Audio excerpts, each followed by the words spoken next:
Olá a todos, meu nome é Walter dos Santos, sejam bem-vindos para mais um vídeo aqui no canal.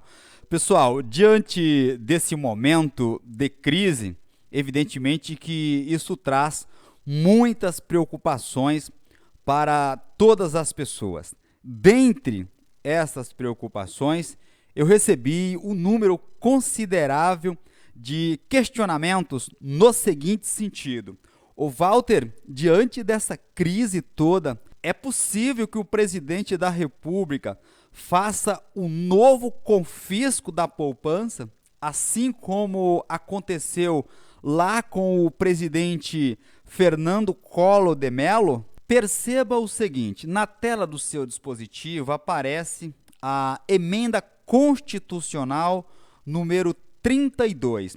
Essa emenda constitucional ela foi promulgada em 11 de setembro de 2001. Aguarde aí que eu já retorno a falar dessa medida provisória. Enquanto isso, cabe esclarecer o seguinte: naquela época em que aconteceu o confisco da poupança, lembrando que isto foi uma medida do governo Fernando Collor de Mello, naquela época ele congelou os saques da caderneta de poupança, bem como da conta corrente e de todas as aplicações financeiras. Para os mais jovens, isto aconteceu em 1990. Então, lá no ano de 1990, o governo Fernando Collor de Mello, na época, adotou essa medida de congelar os saques da caderneta de poupança, das contas correntes e a retirada das aplicações financeiras de todos os brasileiros. Isto ecoa até os dias de hoje. Entretanto, lá nos anos 90, os mais velhos devem se lembrar disso com maior facilidade, nós tínhamos no Brasil um sistema de hiperinflação. A inflação no Brasil era muito alta àquela época. De lá para cá, vários mecanismos foram adotados no sentido de impedir que voltemos a ter hiperinflação no Brasil. Então, hoje, se você observar, nós temos vários problemas na economia, é verdade.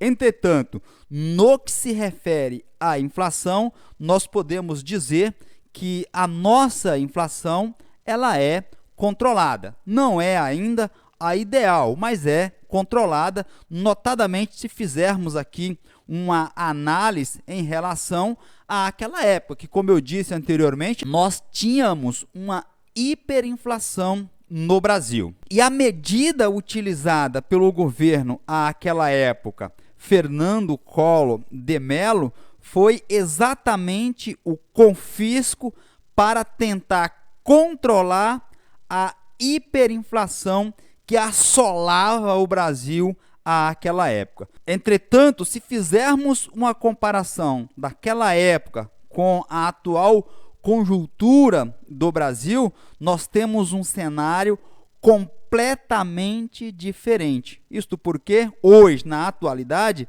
a nossa inflação não é mais um problema tão grave assim. Com essas considerações introdutórias, é hora de falarmos do tema propriamente dito. Vejam, vocês que me acompanham, notadamente nos últimos tempos, o governo tem editado muitas medidas provisórias.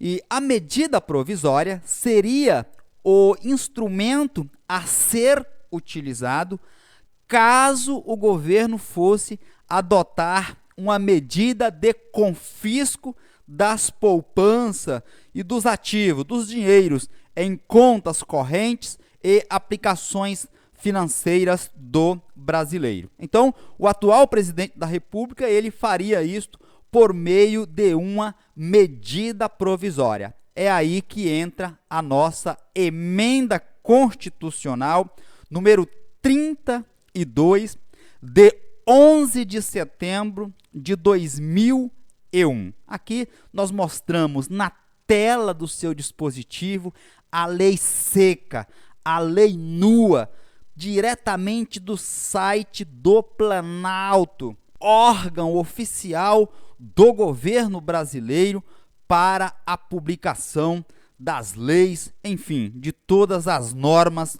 Pois bem, essa emenda constitucional, ela disciplina o seguinte: o artigo 62 da Constituição Federal está assim redigido: em caso de relevância e urgência, o presidente da República poderá adotar medidas provisórias com força de lei, devendo submetê-las de imediato ao Congresso Nacional. Vocês têm acompanhado aí pelos meios de comunicação e aqui em nosso canal que o presidente da República edita uma medida provisória tratando de determinado tema. Essa medida provisória, ela tem força de lei e entra em vigor imediatamente. Ou seja, tão logo a medida provisória seja publicada, ela já passa a valer. Entretanto, essa medida provisória,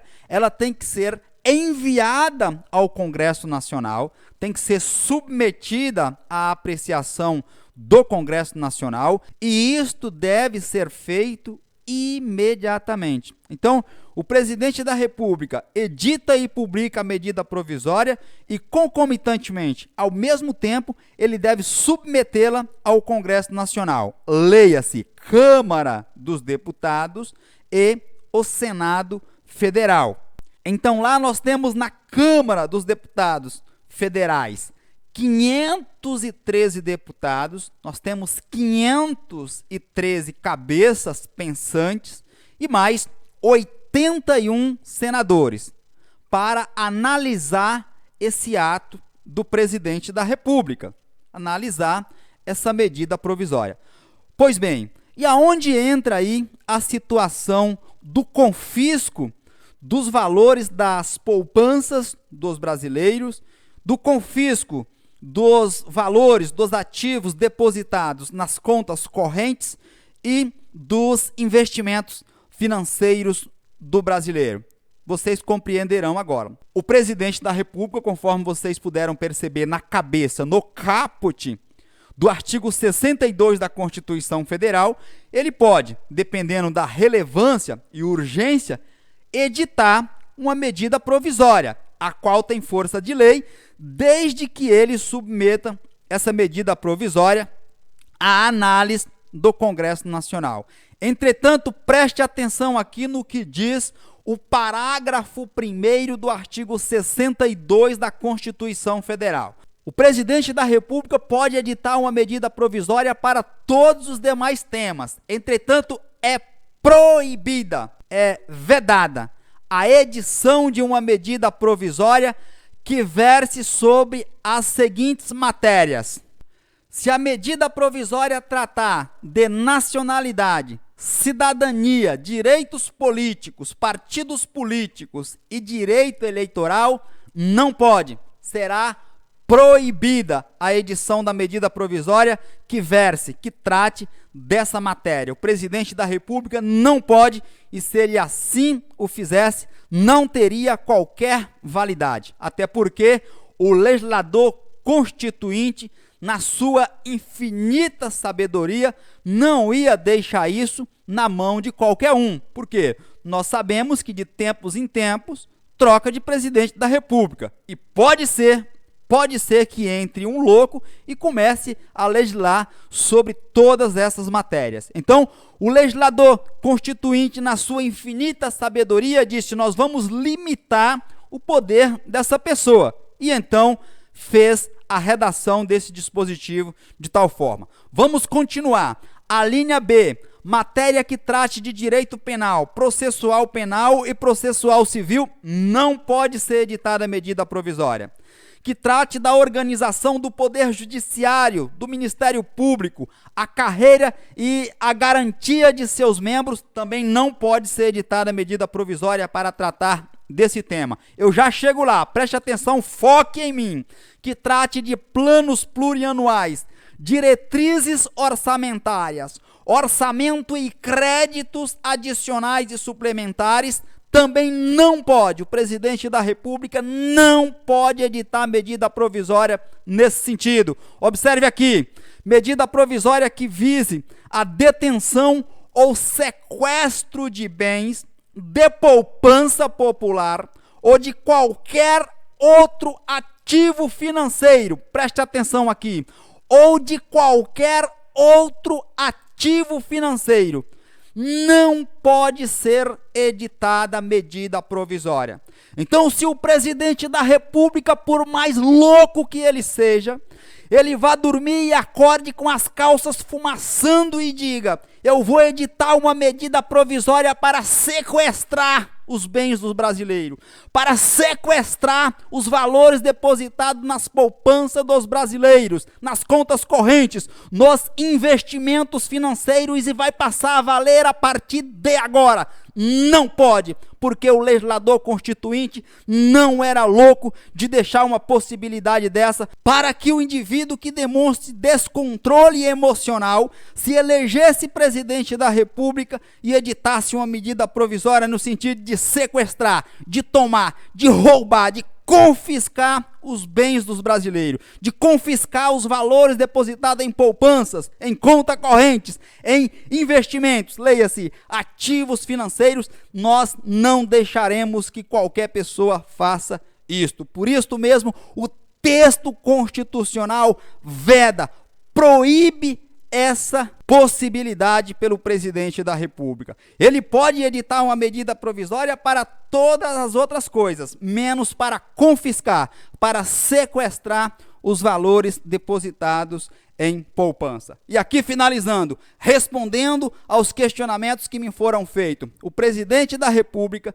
na atual conjuntura, não pode mais adotar aquela medida que foi adotada àquela época pelo então presidente Fernando Collor de Mello, de confiscar a poupança dos brasileiros. Isto hoje, na atualidade, não é mais possível pelo presidente da República. Com essas considerações, encerro a nossa apresentação, lhe convidando para que inscreva-se neste canal, ative o sininho das notificações a fim de que você seja avisada todas as vezes que fizermos uma nova publicação. Igualmente, compartilhe esse vídeo para que essa informação chegue ao maior número de pessoas possíveis. Um forte abraço e fiquem todos atentos até a minha próxima publicação.